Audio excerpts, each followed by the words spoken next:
আমার হাজবেন্ড। কি বলবে বলো? আচ্ছা আপনি কিরকম মহিলা বলুন তো?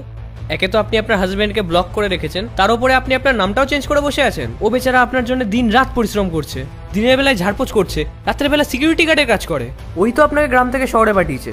অবশ্য তাতে আপনার কি, আপনি তো শহরের জাকজমকে নিজেকে হারিয়ে ফেলেছেন। আপনার হাজবেন্ডই আমাকে বলেছে যে আপনি গ্রাম থেকে শহরে কাজ করতে গেছেন। আচ্ছা এবার আমাকে একটা কথা বলুন তো, আপনি আপনার হাজবেন্ডের নাম্বারটা কেন ব্লক করে দিয়েছেন? আরে তোমার তাতে কি, আমার লাইফ আমি বুঝবো। আর তাছাড়া হ্যাঁ, আমি শহরে এসেছিলাম, লোকের বাড়ি কাজও পেয়েছিলাম, আমি ওটা করতে এসেছিলাম। কিন্তু এখানে এসে না একজন ভালো মানুষের সাথে পরিচয় হয়ে গেল। তারপর সে আমাকে বলল তুমি তো খুব সুন্দর দেখতে। তারপর সে আমাকে মডেল বানিয়ে দিয়েছে, মডেল। এখন না আমি অনেক বড় মডেল হয়ে গেছি।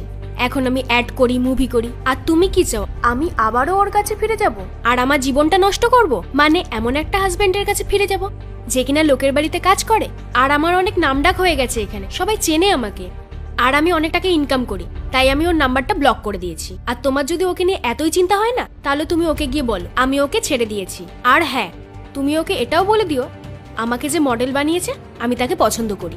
বুঝতে পেরেছো? ম্যাডাম আপনি একদম ঠিক বলেছেন।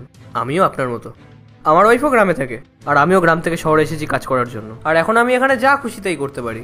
আর আমারও এখানে একজন আছে, আমিও এখানে খুব চিল মজায় থাকি। আর আমার ওয়াইফ কি করেই বা জানবে আমি এখানে খুব ভালো আছি। আমি যা টাকা ইনকাম করি কিছু টাকা গ্রামে পাঠিয়ে দিই। আমি তো বিন্দাস আছি এখানে। শহরে আমি কি করছি সেটা তো ও আর জানতে পারবে না। আমাদের না এরকমই হওয়া উচিত। আর আপনার হাজবেন্ড তো এমনিও বোকা, আমার থেকে টাকাও নেয় না।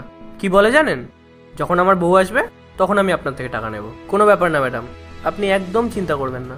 আমি ওকে বলে দেবো ওর ওয়াইফ শহরে গিয়ে খুব ভালো আছে, একটা পার্টনারও জোগাড় করে ফেলেছে, আর সুখেই আছে। এতে বড় জোর কি হবে, ওই একদিন দুদিন কান্না করবে, তারপরে সব ঠিক হয়ে যাবে। ঠিক আছে ম্যাডাম, আমি রাখছি।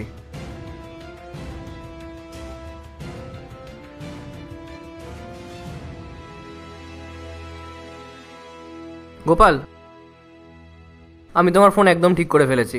এবার তুমি তোমার বউয়ের সাথে শান্তিভাবে কথা বলতে পারো।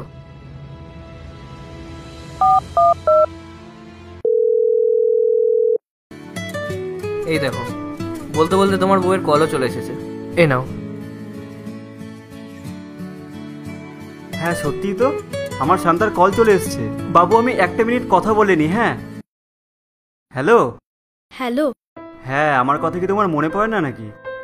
কতদিন হয়ে গেল তোমার সাথে দেখা হয়নি। তুমি তাড়াতাড়ি গ্রামে চলে আসো আমার সাথে দেখা করতে। হ্যাঁ আসবো, 2-3 দিনের মধ্যেই চলে আসবো। আর তাছাড়াও তোমাকেও আমার কিছু কথা বলার আছে। পার্ট 2 দেখতে সাবস্ক্রাইব করুন W Short 07।